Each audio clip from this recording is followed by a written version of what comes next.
Wow, are we living through some amazing times? If you haven't guessed, I'm in the United States, and a lot of us here we are feeling really upset, and I want to point out that the reason why so many of us, especially those with trauma in our background or autistic people like myself, a lot of the political climate right now is reflecting back to us what we've experienced in the past, the trauma of the past, the helplessness, the knowing that we're right, but we can't do anything to change it. All of these things can really affect us on a deep level because we've been here before. So if it feels extra stressful to you personally, like deep inside, in a way that you just can't shake, that's probably why. We can't just turn off politics if it's resonating with us in this deeper way. Okay, so one of the big deals today is that Mercury is going direct today. Yay! So all of that frustration that we've been kind of like banging our head against the wall, some of that has been, there's been so many retrograde planets lately. It's probably a combination of all those things, but Mercury, especially going direct, will help us get some clarity and be able to get some traction. The other thing that's happening is Venus is conjunct Saturn today, and that highlights a couple of other aspects that are going on that I don't want to get into too much, because it's also intertwined. But if we think about Venus and Saturn, like it's what we love and stability. So there's two ways that can go. One, we can realize what's important to us and work to stabilize that and put boundaries up to keep that in place. Or we can feel depressed and stifled. We can feel, closed in. We can be thinking a lot about the past, romanticizing the past and wanting to go back to that.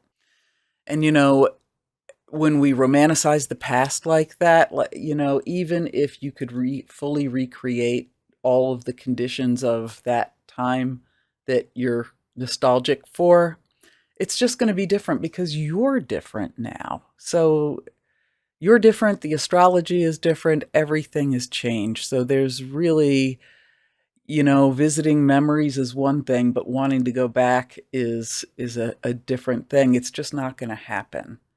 So taking the value of what we got in the past and bringing that forward into the future is a better way to embody the energy right now. And that's the thing about astrology, like the energy is there. It's a matter of what we are going to do with it. Are we going to let our nostalgia and fear take us over? That's Saturn. Or are we going to be driven more by our values and our certainty? That's Venus. Our love. That's the big question right now. Are we going to use this energy to support our desires and get what we want? Or fall into despair and weakness? And the other thing about Saturn is harshness. We can really harsh our own buzz with Saturn because we think we've always got to eat our vegetables before we have dessert. We've always got to work really hard and be in pain all the time. Saturn can really make us think that way. That's the workaholic Capricorn, speaking as a Capricorn sun. So we've got our work cut out for us this week, in case you hadn't noticed. But what we're doing right now is bending the arc of history towards justice. And that is in our personal lives, again, and in the outer world. Whatever we can do to make sure that things are fair for us in our personal lives. It's easy to get focused on what's going on out there, but I guarantee you're going to feel better about that once our personal version of that energy is on the track to healing. There's a lot of planets in Pisces right now, and that is, Jeffrey Wolf Green talks about the Virgo Pisces axis. They're across from each other on the chart wheel, and that is kind of the victim perpetrator axis. So we can easily fall into feeling helpless and letting things just slide. And maybe we've been in that zone for a while now. And the thing that happened, though, is that Neptune, the ruler of Pisces, just moved into Aries on March 30th. So it's like we've been basking in the pool and now we got out and we're standing naked in the breeze. Like it's kind of, even though Aries is a fire sign, we're sort of waking up like it's a cold splash of water in the face. We're realizing that things have gotten a little out of control, or a lot out of control, depending. Neptune can be about blurring the boundaries, closing our eyes. Neptune and Pisces, I should emphasize that. Pisces and Neptune both can be in this dreamy other reality where we're not really in control of what's going on, so we can kind of lay down and play dead and or willfully close our eyes, or be deceived. Easy to deceive when there's a lot of activity in Pisces. And, people can deceive themselves too. Remember that. It's about blind faith. And we all kind of know an entire political party that rests on the blind faith of the people at the bottom of that ladder. And hopefully we're all going to be waking up a little more to the areas in our lives, because they're not the only ones, where we've got just this blind faith that, well, on the other side of the coin, oh, the Democrats are going to step up and do what's right. Well, maybe they're not. Maybe we've got to push them, So this can be a really sobering time. When I've got my eye on April 18th, when the ruler of Aries moves from Cancer, to where it's been retrograde and everything, to Leo.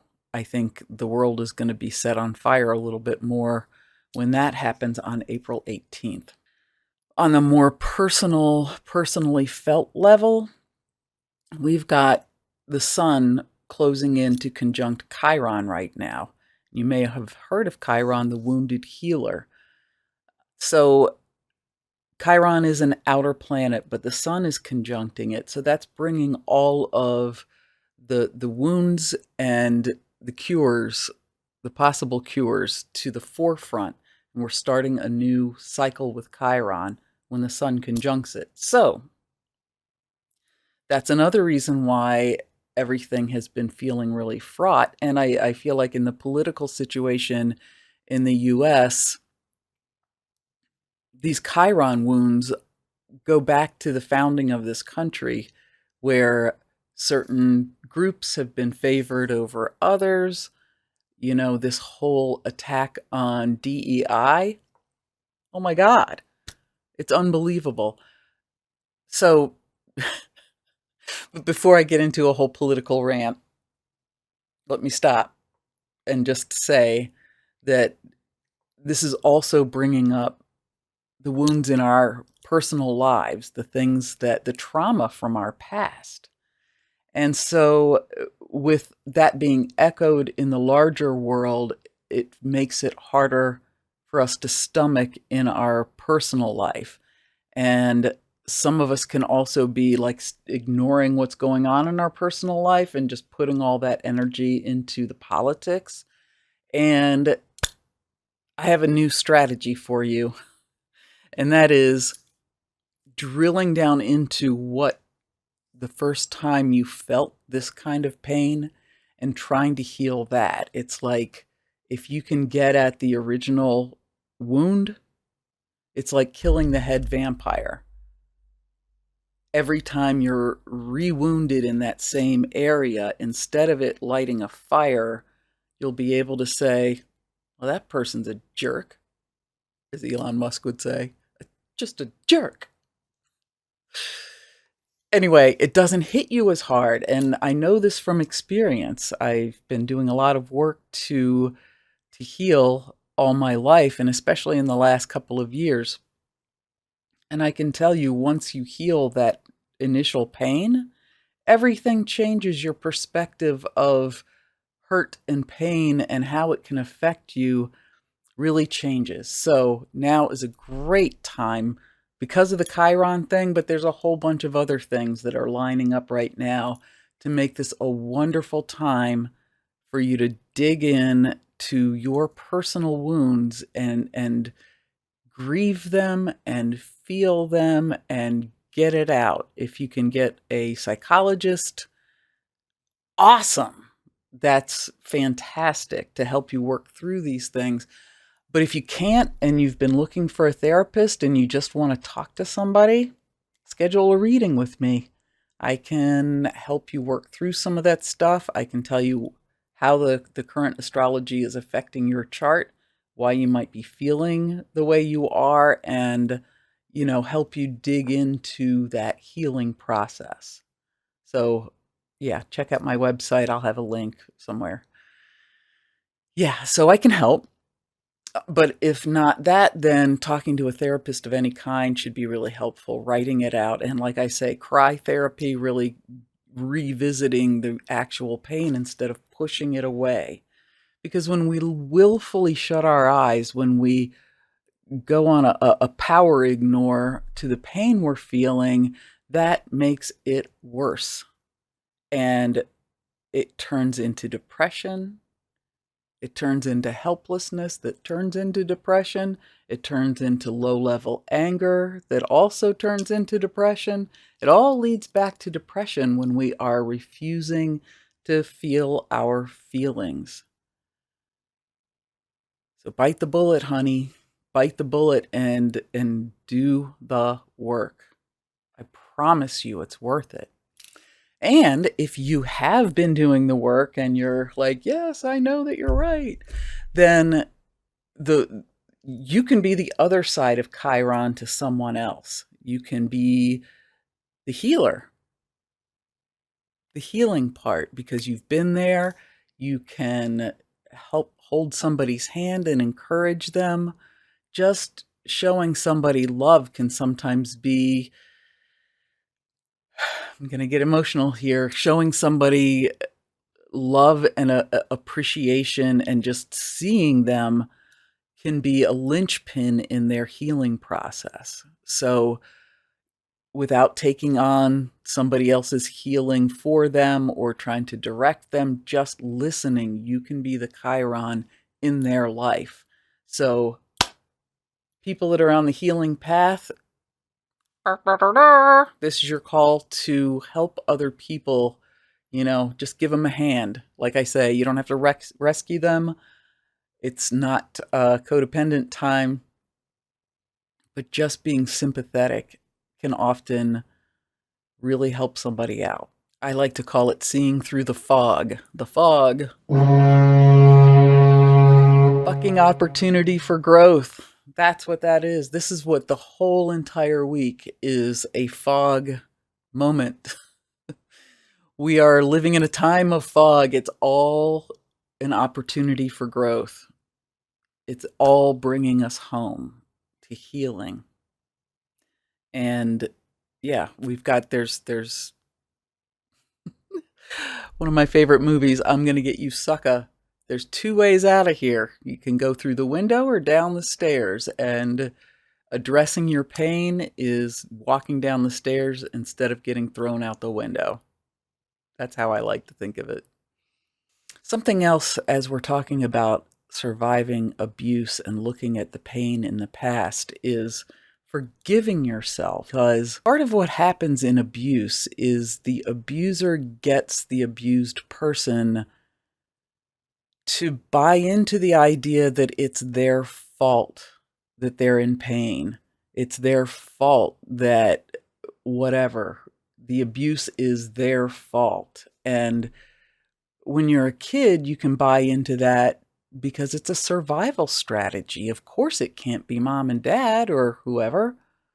It can't be them because our survival depends on that. So we get on board with the abuser and, yep, it's me. I'm terrible. I'm the fuck up. And then the abuse continues and we double down on, it's me. I wish I could just whatever. And we have to disabuse ourselves of that lie. It's not our fault. It's not our fault. And so that can be one of the first big steps we can make to healing, is recognizing it's not our fault, forgiving ourselves for believing it was our fault, forgiving ourselves for staying when we should have left, or maybe we couldn't have left. But anyway, it's an important piece of this whole Chiron Sun thing that is going to be going on all week, culminating at the end of the week. And all of this stuff might be really bringing up a lot of anger. And we've got plenty of Mars going on right now to help light that anger fire. And, especially those of us who've been abused, we've been taught that our anger isn't justified, or that our anger isn't helpful, or that anger is wrong. And that's not true. Anger is telling us something. Anger is telling us that we're afraid of something at its core. We're afraid of losing something. We're afraid of losing control, or whatever it is. And it's so important to let that anger out and really feel it. And I'm not talking about like calling up your mom and reading her out for the abuse you suffered in childhood, writing about it, or running or screaming into the void, talking to yourself, like voicing the words, to me, has a really cathartic effect. So again, talking it out with somebody who isn't the perpetrator might be really cathartic and helpful for our healing journey. And listening to somebody else just dump their anger on us, if you can do that, as make yourself a resource, short-term resource for somebody, you can really, that's another way you can be the Chiron, listening to someone and reassuring them that they're not wrong. It'll be cathartic for you too. But again, if you're feeling that anger, don't turn it in on yourself. We're talking about self-forgiveness here, and self-love, and really anchoring that self-love in the Venus conjunct Saturn. Taking that taking that new beginning and making something really lasting and permanent out of a change in our values. So yes, it's going to be a tough week, but also one that we can recognize that things are changing. So I hope for you that that's the way you're going to be seeing this, is that we're making progress. Things really are changing. And we're in charge of how we personally feel. You're in charge of you.